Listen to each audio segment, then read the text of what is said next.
Adrien, mon cher frère. Je t'écris depuis la cabine du Capricieux, le navire qui m'emmène en Nouvelle-France, où je me vois exilé. Je me porte bien, même si la vie à bord n'est en rien comparable au faste de la cour. Cependant, ce voyage a le mérite de m'éloigner des foudres du roi. J'y ai pour mission d'assister le gouverneur Charles de la Boîche et de redresser les compagnies franches de la marine sans commandement unifié.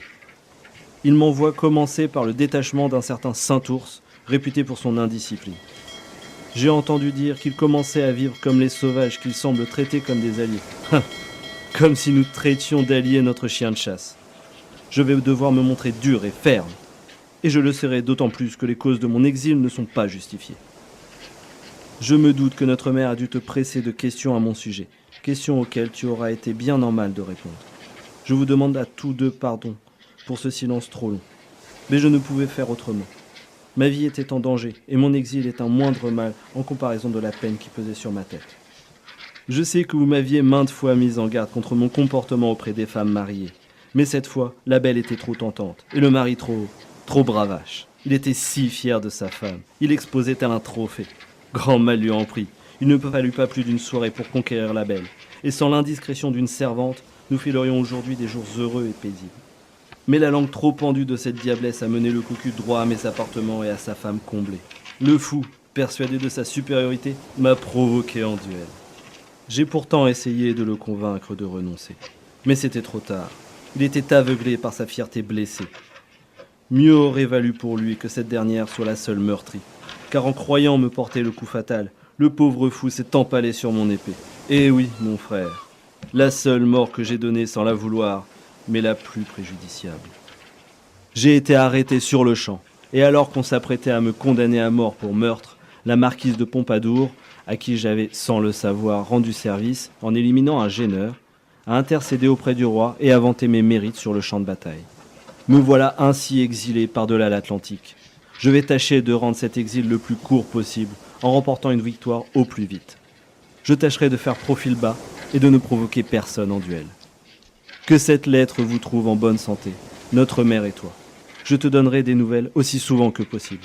Affectueusement, capitaine Louis de Maugiron. 2 mois plus tard, en Nouvelle-France.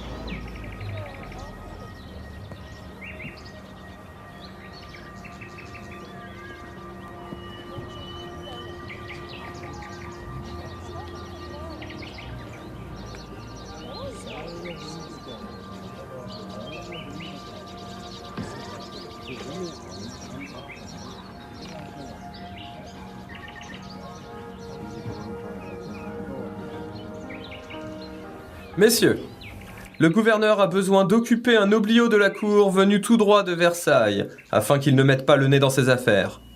Il nous l'envoie donc. Je compte sur vous pour lui montrer votre meilleur jour et pour lui rendre la tâche de vous suivre à ce point difficile qu'il rentre dans les jupons de sa mère. Le voilà qui arrive.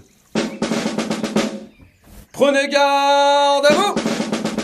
Monsieur de Maugiron, l'escouade est prête pour la revue. Cette revue est bien nécessaire. Le roi m'envoie contrôler la manière de se battre qu'ont les Canadiens. Foi de Maugiron, il ne sera pas dit que des troupes royales se battent comme des sauvages. Pardon? Oui, des sauvages, lieutenant. Tout juste bon à servir de chair à canon. Monsieur, si vous comparez la fureur de mes hommes à celle de nos alliés Hurons, j'accepte avec grand plaisir le compliment. Très bien. Commençons donc par vous, monsieur de Saint-Ours. J'ai ouï dire que vous aviez gagné votre commission par une action d'éclat quelque peu terne. Votre officier mort alors que vous n'étiez que cadet à l'aiguillette, rang bien canadien au demeurant et sans aucune légitimité, vous avez ordonné la fuite. Pour mieux embusquer les Anglais, monsieur. On ne fuit pas dans l'armée du roi. Nous sommes en vie et victorieux. Mais l'honneur des troupes de la marine est terni. Monsieur, la gloire est dans la victoire et elle rejaillit sur le prestige de Louis le XV. Quant à l'honneur, il faudrait encore que vous en connaissiez le sens. Si le roi vous envoie en effet en Nouvelle-France, ce n'est pas de votre plaisir, mais plutôt de celui d'une dame de compagnie de la Pompadour, que vous auriez mieux fait de ne pas approcher. Que dites-vous? Que lorsqu'on parle d'honneur, il faut en posséder, et que vous auriez dû vous inspirer des prouesses de mes Canadiens à la bataille, et également vous retirer à temps. Monsieur, vous m'en rendrez raison. Messieurs, Ce n'est pas la bêtise d'un courtisan qui va éloigner les Anglais. Il vous faut vous entraîner. Cadet Jolicoeur, prenez le commandement pour l'exercice pendant que je me prépare à corriger cet énergumène.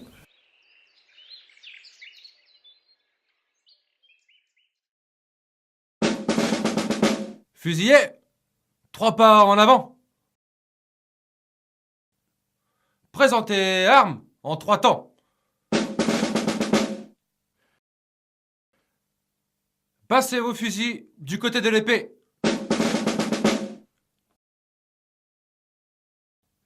Dégainez vos baïonnettes. Placez vos baïonnettes en leur place. Présentez armes. Apprêtez vos fusils. Dégainez la cartouche. Déchirez la cartouche. Versez la poudre dans le bassinet. Passez le fusil du côté de l'épée. Videz la cartouche dans le canon.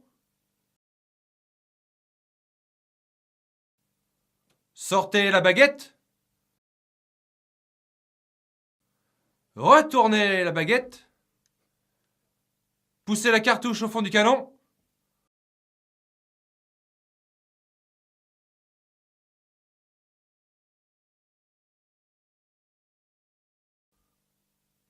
Retournez la baguette. Mettez la baguette en son emplacement.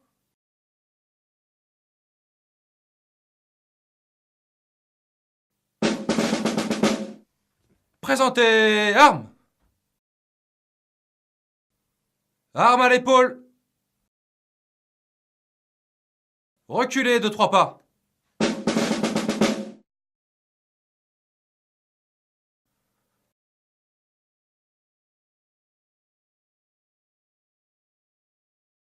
Vous n'avez aucune chance, mon pauvre Saint-Ours.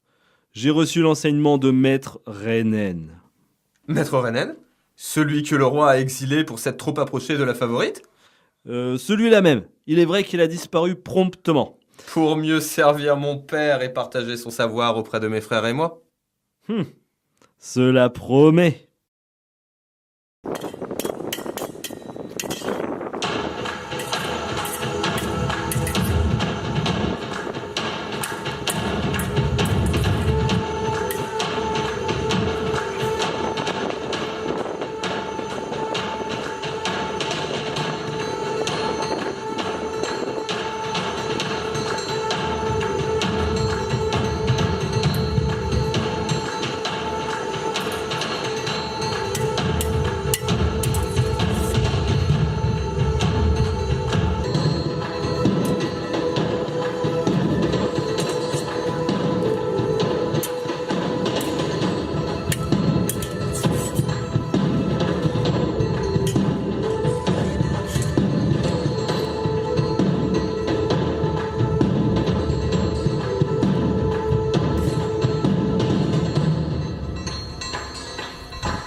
Il était écrit que le sang dut couler.